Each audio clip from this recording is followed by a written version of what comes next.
अस्सलाम वालेकुम। I hope आप सब ठीक होंगे। तो हम लोगों ने पैथोमा के लेक्चर स्टार्ट किए थे। पहला हमारा लेक्चर हो गया सेल अडॉप्टेशन का, ग्रोथ अडॉप्टेशन का। दूसरा हमारा लेक्चर था सेल इंजरी का, उसके पार्ट 1 पार्ट 2 में वो आप लोगों ने जाके, अगर आप लोगों ने सेल डेथ से पहले हमेशा वो 2 चीज़ें वो सुनना बहुत इंपॉर्टेंट है। अगर आपने अभी तक वो नहीं सुनी तो जाके पहले वो सुने, उसके बाद आप इस चीज़ को आराम से समझ सकते हैं, क्योंकि वही सारी चीज़ें इसमें आ रही हैं। ठीक है, सबसे पहले हमने ग्रोथ एडॉप्टेशन पढ़ा था, उसके बाद हमने सेल इंजरी पढ़ी थी। ग्रोथ एडॉप्टेशन में हमने क्या पढ़ा था कि सेल अपने आप को अडॉप्ट कैसे करता है, अपनी शेप वगैरह कैसे चेंज करता है। उसके बाद आ गया था सेल इंजरी। सेल इंजरी में हमने ये पढ़ा था कि अगर उस पर से हम स्ट्रेस नहीं हटाएंगे तो सेल पे क्या इफेक्ट होगा। तो उसके बाद थर्ड स्टेप में हमने पढ़ना था कि सेल डेथ हो जाती है अगर हम उसके स्ट्रेस को कंटिन्यू रखते हैं। तो जो हमारे पास सेल डेथ है, हमने जो 2 चीज़ें पढ़ी थी, हम पहले हेडिंग दे देते हैं सेल डेथ की। सबसे पहले जो हमारे पास चीज़ थी, हम लोगों ने ये देखना था कि 2 चीज़ें थी, इरिवर्सिबल और रिवर्सिबल। जैसे मैंने आपको सेल इंजरी में पढ़ाया था कि हमारे पास दो हमारे पास होते हैं रिवर्सिबल। स्पेलिंग्स आप लोग देख लीजिएगा वहाँ से। इरिवर्सिबल मेरा सिर्फ काम है आपको समझाना। रिवर्सिबल में ये था कि अगर हम सेल पे से वो स्ट्रेस हटा देते हैं, अगर इसमें हाइपोक्सिया आ रहा था, अगर हम इसको ऑक्सीजन दे देते हैं तो हमारा जो सेल टिश्यू है वो दोबारा से परफेक्ट हो जाता है। इरिवर्सिबल में क्या हो गया था कि सेल की प्रॉपर इंजरी हो गई थी, उसका साइटोप्लाज्म खत्म हो गया था, सॉरी उसकी प्लाज्मा मेम्ब्रेन हमारे पास डिस्ट्रॉय हो गई थी, उसका सारा इंट्रासेलुलर फ्लूइड बाहर आ गया था, तो उसको हम रिकवर नहीं कर सकते थे। तो जो इरिवर्सिबल में चीज़ जाती है वो आगे जाके हमारे पास सेल डेथ करवाती है। रिवर्सिबल में कभी हमारे पास सेल डेथ नहीं होती। आगे जो हमारे पास सेल डेथ है वो हमारे पास टू प्रोसेस से होती है। एक हमारे पास प्रोसेस है एपोप्टोसिस, आज का हमारा टॉपिक है नेक्रोसिस। एपोप्टोसिस कल का टॉपिक है, ठीक है। नेक्रोसिस और एपोप्टोसिस के थ्रू होती है। अच्छा, अब यहाँ पे एक चीज़ जानना बहुत ज़रूरी है कि जब भी सेल अपनी इस फॉर्म में जाता है, नेक्रोसिस फॉर्म में जाता है या एपोप्टोसिस फॉर्म में जाता है, जब भी वो डेथ की तरफ जाता है तो उसमें जो सबसे बड़ी चीज़ आती है ना हमारे पास, वो मॉर्फोलॉजिकल चेंजेस आती हैं। मॉर्फोलॉजिकल चेंजेस आपको पता होनी चाहिए। मॉर्फोलॉजिकल चेंजेस होती क्या है, इसमें ये होता है कि लेट्स सपोज एक नॉर्मल सेल है, इस सेल की शेप चेंज हो जाएगी, इस सेल की शेप चेंज होगी, इसमें जो इंट्रासेलुलर फ्लूइड होगा वो आपका बाहर आ जाएगा, वो इसमें जैसे माइटोकॉन्ड्रिया, साइटोप्लाज्म, न्यूक्लियस, एंजाइम, सब वो बाहर आ जाएंगी, ठीक है। इसमें मॉर्फोलॉजिकल चेंजेस आ जाएंगी। अब 2 चीज़ें हमारे पास यहाँ पे इंपॉर्टेंट होती हैं। सबसे पहले क्या बात कर रहे थे कि इसमें 2 चीज़ें बहुत इंपॉर्टेंट होती हैं। हम लोग यहाँ पे लिख लेते हैं साइटोप्लाज्मिक। यहाँ पे हमारे पास आ जाएगा जो 2 मेजर चेंजेस आएंगी। ये क्या मैं बता रही हूँ, जब सेल डेथ होगा तो जो 2 मेजर चीज़ें आएंगी वो हमारे पास उसमें चेंज आएगा साइटोप्लाज्म में और हमारे न्यूक्लियस में। हमारे पास साइटोप्लाज्म क्या होगा कि जब हम उसे स्टेन करेंगे तो वो हमारे पास किस कलर में आ जाएगा, हमारे पास पिंक और रेड कलर में फॉर्म होगा, उसे हम कहते हैं ईओसिनोफिलिक। ये जो साथ में ये वाली टर्म्स होती हैं, इसको जानना बहुत ज़रूरी है और याद रखना भी बहुत ज़रूरी है। ये स्टेन होता है, ठीक है। जब हम ये स्टेनिंग करेंगे तो हमारे पास जब वो डिस्ट्रॉय हो चुका होगा तो हमारे पास जो पिंक है और रेड हमें कलर नज़र आएगा। अब बात कर लेते हैं न्यूक्लियस में। जब हमारे पास न्यूक्लियस की कुछ भी इस तरह की होती है तो हमारे पास 3 चेंजेस आते हैं उस न्यूक्लियस में। आगे इसको पढ़ते हैं। इस न्यूक्लियस में हमारे पास 3 चेंजेस आती है। अब जैसे ये हमारे पास एक नॉर्मल न्यूक्लियस है, ठीक है। उसके बाद अब नॉर्मल न्यूक्लियस में क्या होता है कि जब हम नॉर्मल न्यूक्लियस को स्टेन करते हैं तो हमारे पास ब्लू कलर में आती है। बेज़ोनोफिलिक में इसका स्टेन होता है, ठीक है। अब सबसे पहली चेंज क्या आएगी, हमने हमारा स्ट्रेस पढ़ा। सबसे पहला न्यूक्लियस अपने आप को अडॉप्ट करता है कि वो जो श्रिंक हो जाता है, सॉरी वो ना न्यूक्लियस श्रिंक हो जाता है, ये छोटा हो जाना चाहिए, श्रिंक हो जाता है। सबसे पहला न्यूक्लियस क्या अपना आपको अडॉप्ट करता है, श्रिंकिंग के लिए अडॉप्ट करता है, ठीक है। सेल श्रिंक हो जाता है तो उसको हम लोग जो नाम देते हैं वो पिक्नियोसिस देते हैं, पिक्नियोसिस, ठीक है। और उसे हम दूसरा उसका नाम क्या होता है, बुक में सिर्फ ये नाम लिखा हुआ है न्यूक्लियस कंडेंसेशन, लेकिन आपने इसका नाम दूसरा पिक्नियोसिस भी याद रखना है। सेकंड चेंज वो अपने आप में क्या लेके आता है कि ये न्यूक्लियस है, पहले तो ये श्रिंक हो गया था, अब ये हल्का हल्का फेड हो जाएगा, ठीक है। यहाँ पे हम लिख देते हैं कि ये न्यूक्लियस नेक्स्ट आगे जाके फेड हो जाएगा, ठीक है। और ये फिर फेड होके हमारे पास हमें डिफरेंट कलर्स देगा, डिफरेंट कलर्स शो हो जाएंगे जब हम इसकी स्टेनिंग करेंगे। हमारे पास नॉर्मल की ब्लू थी, बेसिनोफिलिक की थी, जब हमने उसे श्रिंक किया तो उसमें हमारे पास अभी इस श्रिंकिंग में भी हमारे पास हल्के डिफरेंट कलर आएंगे, लेकिन जो फेड हो जाएगा जब वो बिल्कुल, तो उसमें तकरीबन मिक्स कलर्स ही नजर आएंगे। तो इसको हमारे पास क्या जाता है, डेसोल्यूशन उसका नेम है, लेकिन बुक्स में जो नाम दिया गया है वो है कैरियोलाइसिस। आपने हमेशा एक बात याद रखनी है, आपने ये नाम भी याद रखना है, ये नाम भी याद रखना है। अगर आप दोनों नाम याद रख सकते हैं तो वेल एंड गुड, अगर नहीं भी याद रख सकते तो दिस वन, इसमें से ये, और इसमें से न्यूक्लियस कंडेंसेशन, इसमें से कैरियोलाइसिस वाला मस्ट याद रखें। अब न्यूक्लियस अपने आप को तीसरे में कैसे अडॉप्ट करता है। ये जो न्यूक्लियस है, नॉर्मल न्यूक्लियस, ये अपने आप को छोटे छोटे फ्रेगमेंट्स में कन्वर्ट कर लेगा, तो इसको हम कहेंगे फ्रेगमेंटेशन, फ्रेगमेंटेशन कहेंगे, ठीक है, ब्रेक कर लेगा। और इसका जो दूसरा नाम है वो है कैरियोचिसिस, ठीक है, कैरियोचिसिस। अब क्या चीज़ है, हमारे पास न्यूक्लियस ने 3 एडॉप्टेशन किए हैं। सबसे पहले वो श्रिंक हो गया, ठीक है, पिक्नियोसिस, उसके बाद वो फेड हो गया जिसको हम डिसोल्यूशन कहते हैं, उसके बाद हमारे पास वो छोटे छोटे फ्रेगमेंट्स में कन्वर्ट हो गया जिसे हम फ्रेगमेंटेशन कहते हैं, ठीक है।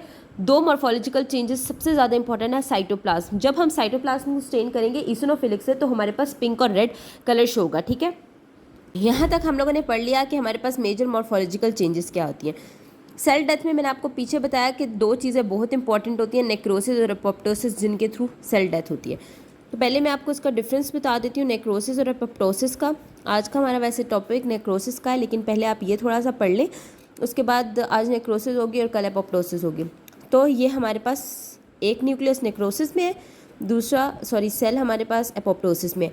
अब इन दोनों ने जाना है डेथ की तरफ, ठीक है, सेल डेथ की तरफ। अभी इनमें सारे इरिवर्सिबल चेंजेस हो चुकी हैं, ठीक है। अब इन्होंने जाना है सेल डेथ की तरफ। अभी ये बिल्कुल हेल्दी सेल्स हैं। अब क्या होगा, एपोप्टोसिस में जो फर्स्ट इन दोनों में मेजर डिफरेंस है ना, वो ये है कि जब एपोप्टोसिस होती है ना, तो जो इसकी प्लाज्मा मेम्ब्रेन है, ये जो एपोप्टोसिस की प्लाज्मा मेम्ब्रेन है, ये इंटैक्ट रहती है, ठीक है, ये डिस्ट्रॉय नहीं होती, इसमें पॉलिफरेशंस नहीं होती, इसमें होल्स नहीं बनते, ये बिल्कुल परफेक्ट हेल्दी होती है। इसकी अगर कंपेयर करें हम नेक्रोसिस से, तो नेक्रोसिस में जब भी सेल डेथ होती है इसकी प्लाज्मा मेम्ब्रेन डिस्ट्रॉय हो जाती है, ठीक है, इसकी प्लाज्मा मेम्ब्रेन क्या हो जाती है, डिस्ट्रॉय हो जाती है। ये सबसे मेजर डिफरेंस है। क्या डिफरेंस है कि सबसे पहले एपोप्टोसिस में इंटैक्ट रहती है प्लाज्मा मेम्ब्रेन, ना उसमें होल्स होते हैं ना उसमें परफोरेशन होती है, लेकिन जो हमारे पास नेक्रोसिस होती है उसकी जो वॉल होती है, उसकी जो प्लाज्मा मेम्ब्रेन होती है वो डिस्ट्रॉय हो जाती है। सेकंड बहुत इंपॉर्टेंट है, सेकंड में ये होता है कि हमारे पास जो एपोप्टोसिस होती है वो उसमें 2 चेंजेस होती हैं, फिजियोलॉजिकल चेंज भी हो सकती है और हमारे पास पैथोलॉजिकल चेंज भी हो सकती है। आपको ये जब नेक्स्ट एपोप्टोसिस का पढ़ाऊंगी ना मैं आपको, देन मैं इन दोनों में आपको डिफरेंस समझा दूंगी। अच्छा, नेक्रोसिस हमेशा याद रखें पैथोलॉजी से रिलेटेड है, इसमें हमेशा पैथोलॉजिकल चेंज होता है, कभी इसमें फिजियोलॉजिकल चेंज नहीं होता, हमेशा ये पैथोलॉजी की तरफ जाता है, ठीक है। अब एपोप्टोसिस की बात करते हैं। एपोप्टोसिस में जो मेजर डिफरेंस आता है, अब एपोप्टोसिस में ये होता है कि ये ना इसने अपने आप को एक प्रोग्राम के थ्रू लेके जाना है, ये एक प्रोग्राम क्रिएट करेगा, सारे स्टेप्स क्रिएट करेगा, उसके बाद जाके ये डेथ करवाएगा, ठीक है। मतलब एक प्रॉपर प्रोग्राम होगा, हर चीज़ एक अरेंज हुई होगी कि यार अब सेल ने इन पाथवे से गुजरना है, आहिस्ता आहिस्ता फिर सेल डेथ होनी है। लेकिन जो नेक्रोसिस है ना, ये हमारे पास सडन डेथ करवाता है, मतलब इसने कोई अपने अंदर प्रोग्राम नहीं रखा होता कि यार अब मतलब कोई इसने एक सारा पाथवे नहीं बनाया होता कि इस पाथवे के थ्रू हमने चलना है तो हमने डेथ करवानी है, ये बिल्कुल सडन डेथ हो जाती है। और as compare to necrosis, apoptosis में क्या होता है, प्रोग्राम सेल डेथ होती है, मतलब प्रॉपर एक फिनोमेना बना होता है, एक प्रोग्राम बना होता है जिसके थ्रू हम लोग सेल डेथ करवाते हैं। तो ना आगे हम नेक्रोसिस पढ़ते हैं। हमने पढ़ना था नेक्रोसिस। सबसे पहले हम लोग नेक्रोसिस की डेफिनेशन देख लेते हैं। मैंने पीछे बताया कि जो नेक्रोसिस होता है वो एक प्रोसेस डेथ नहीं होती, मतलब वो एक प्रोग्राम डेथ नहीं होती, वो एक सडन डेथ होती है, ठीक है। सबसे पहली चीज़ तो आपने ये याद रखनी है कि वो एक सडन डेथ होती है। दूसरा मैंने आपको मेजर चीज़ बताई कि उसकी जो प्लाज्मा मेम्ब्रेन है, ठीक है, वो इंटैक्ट नहीं रहती। अब सारा मसला ही इस चीज़ से आ रहा है, ये बहुत मेजर पॉइंट है, ठीक है। अब क्या होगा, जब इसकी प्लाज्मा मेम्ब्रेन ही रप्चर हो जाएगी, ठीक है, उसमें क्या होगा, उसमें टॉक्सिक मटेरियल्स होते हैं, उसमें हमारे पास बहुत से ऐसी चीज़ें टॉक्सिक होती हैं, कुछ टॉक्सिक एंजाइम्स होते हैं, बहुत से इंट्रासेलुलर कुछ ऐसी प्रोटीन्स होती हैं, ठीक है, जो इन्फ्लेमेशन काज करवाती हैं, इस तरह प्रोटीन्स होती है। अब क्या होगा कि अब लेट्स सपोज ये एक टिश्यू है, ठीक है, और ये एक और टिश्यू है, ये टिश्यू है। अब क्या हुआ कि ये टिश्यू अगर ब्रस्ट हो गया, ठीक है, अब क्या होगा, यहाँ से सारा इंट्रासेलुलर फ्लूइड सामने आ जाएगा, फिर यहाँ पे ना क्लॉटिंग स्टार्ट हो जाएगी, यहाँ पे इन्फेक्शन हो जाएगी। अब क्या होता है कि जब भी नेक्रोसिस होती है तो उसके जो सराउंडिंग एरियाज़ होते हैं ना, उधर इन्फ्लेमेशन स्टार्ट हो जाती है, ठीक है, ये एक चीज़ है, उसके आसपास के एरिया में इन्फ्लेमेशन स्टार्ट हो जाती है। प्लाज्मा मेम्ब्रेन रप्चर होगी, टॉक्सिक बाहर आएगा उस सेल से, वो बाकी सेल्स के इर्द गिर्द भी इन्फ्लेमेशन करवा देगा, और ये हमारे पास होती है नेक्रोसिस की डेफिनेशन। एक ऐसा प्रोसेस जो प्रोग्राम्ड भी नहीं है, वो सडन डेथ हो रही है। अब हम लोग टाइप्स पढ़ लेते हैं।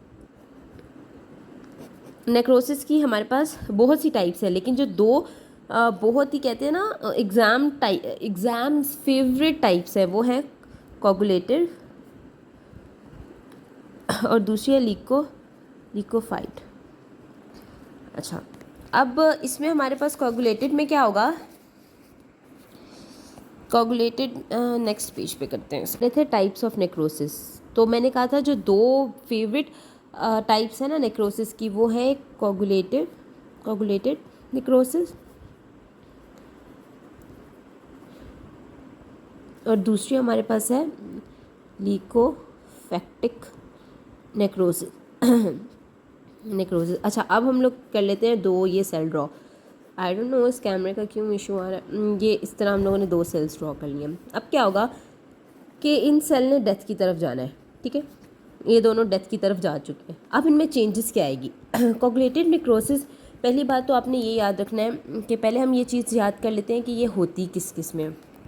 तो ब्रेन को छोड़ के, ब्रेन के अलावा, ठीक है, ये सारे ऑर्गन्स में होती है, लाइक हार्ट में होगी, किडनी में होगी, बाकी ब्रेन को छोड़ के ये हार्ट में होगी, किडनी में होगी, और बाकी जितने भी ऑर्गन्स हैं उनमें होगी, ठीक है।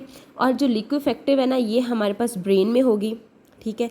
ये हमारे पास इन्फेक्शियस जो डिजीज़ आ जाती हैं, इन्फेक्शियस डिजीज़ में हमारे पास क्या होता है कि हमारे पास एब्सेसिस बन जाते हैं, ठीक है, ये वहाँ पे इन्फ्लेमेशन वगैरह काज हो जाती है, आपको पता है एब्सेस बन जाते हैं, तो ये लिक्विफेक्टिव वहाँ होगी। और एक लास्ट है पेनक्रियाटाइटिस, ये पेंक्रियाटाइटिस में होगी। मैं आपको फिर आगे बताऊंगी कि इसकी एक एग्जांपल भी दे दूंगी, केस दे दूंगी, क्योंकि असल में ना ऐसा होता है कि एग्जाम्स में ना ऐसा क्वेश्चन नहीं आता कि अगर पेंक्रियाटाइटिस है तो बताएं कौन सी निक्रोसिस हुई है, ऐसा क्वेश्चन नहीं होता। ये नेक्स्ट मैं आपको इसका केस बताती हूँ। अच्छा, सेकेंड हमारे पास क्या चीज़ आ जाएगी, बेसिक मेजर डिफरेंस, कि हमारे पास इस सेल की जो हमारे पास शेप है, ठीक है, इस सेल की शेप, इस सेल का जो मतलब स्ट्रक्चर है, इस सेल का जो साइज़ है, वो चेंज नहीं होगा, वो बिल्कुल परफेक्ट रहेगा, ठीक है। लेकिन हमारे पास लिक्विफेक्टिव में क्या होगा, इसका साइज़, इसकी शेप, वो सब डिस्ट्रॉय हो जाएगी।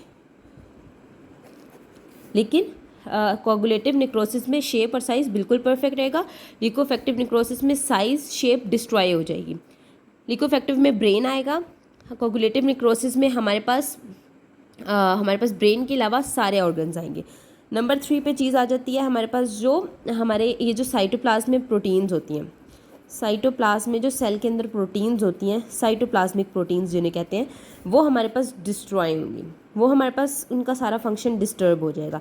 और यहाँ से हमारे पास जो साइटोप्लाज्मिक प्रोटीन्स हैं वो भी डिस्टर्ब होंगी, वो यहाँ पे भी डिस्ट्रॉय होंगी, वहाँ पे भी डिस्ट्रॉय होंगी। फ़र्क यहाँ पे सिर्फ एक चीज़ का आएगा, ठीक है, वो मैं आपको बाद में बताती हूँ। एक और दूसरी चीज़, हमारे पास जो न्यूक्लियस है उस सेल का, वो भी डिस्ट्रॉय होगा, और यहाँ पे भी न्यूक्लियस डिस्ट्रॉय होगा। नेक्स्ट केस मैं आपको बाद में बताती हूँ। यहाँ पे क्या चीज़ आ गई, हमारे पास कोगुलेटिव में क्या था, हमारे पास शेप और साइज़ परफेक्ट था, यहाँ पे शेप और साइज़ परफेक्ट नहीं होगा, वो डिस्ट्रॉय हो जाएगा। लिक्विफाइड में ब्रेन आएगा, ठीक है, और कोगुलेटिव में जितनी भी नेक्रोसिस होगी वो हार्ट, किडनीज और ऐसे फंक्शंस में आएगी। साइटोप्लाज्मिक प्रोटीन डिस्ट्रॉय होंगी यहाँ पे भी और इधर भी, न्यूक्लियस डिस्ट्रॉय होगा इधर भी और इधर भी।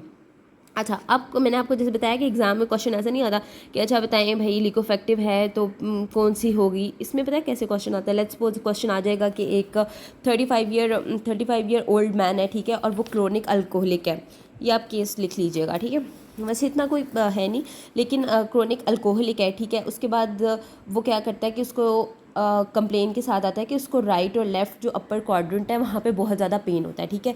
लेकिन जब वो खाना खाता है ना, जब वो खाना खा रहा होता है तब उसको पेन ज़्यादा होती है, लेकिन जैसे ही वो खाना नहीं खाता उसकी पेन ख़त्म हो जाती है, ठीक है। और ना जब हम उसकी टेस्ट करते हैं तो हमें उसके टेस्ट में लाइपेज मिलता है, ठीक है, तो वो बताएगा कि बताएं ये क्या डिजीज़ है, तो हमने कहेंगे ये पेंक्रियाटाइटिस है, ठीक है। फिर वो कहेगा अच्छा पेंक्रियाटाइटिस है तो उसमें किस टाइप की निक्रोसिस है, तो आपने तब बताना है इसमें लिक्विफेक्टिव निक्रोसिस है। वो कभी भी आपको एक नॉर्मल चीज़ नहीं देता कि अच्छा आप बताएं कि ये है तो उसको कौन सी निक्रोसिस होगी, ये चीज़ क्लियर होगी। अब जैसे अगर एक पेशेंट ब्रेन के साथ आया है तो कोई स्ट्रोक, अब ये नहीं कहेगा उस बंदे को उस ब्रेन का स्ट्रोक हुआ है तो उसको कौन सी नेक्रोसिस होगी। वो आपको केसेस देगा कि ब्रेन में ये इश्यूज चल रहे हैं, कंप्लेंट्स के साथ आएगा, कंप्लेंट्स देंगे, उसके बाद आपके पास आपने इसको डायग्नोज करना होगा। अच्छा, अब हमेशा जब भी आप कोई चीज़ पढ़ते हैं ना, उसको हमेशा क्लिनिकल तरीके से पढ़ा करें, उसे क्लिनिकल को रिलेट करके पढ़ा करें, तो आपके लिए बहुत ईजी होगा। SMU में जो बच्चे हैं, सेमी मेडिकल यूनिवर्सिटी में, तो उनका ये सीन है कि हमारे पास केसेस होते हैं, ठीक है। हर उनके लिए बहुत अच्छी बात है कि अगर वो केसेस को केसेस के साथ रिलेट करके मतलब चीज़ को केस के साथ रिलेट करके पढ़ेंगे, ये बहुत इंपॉर्टेंट चीज़ होती है।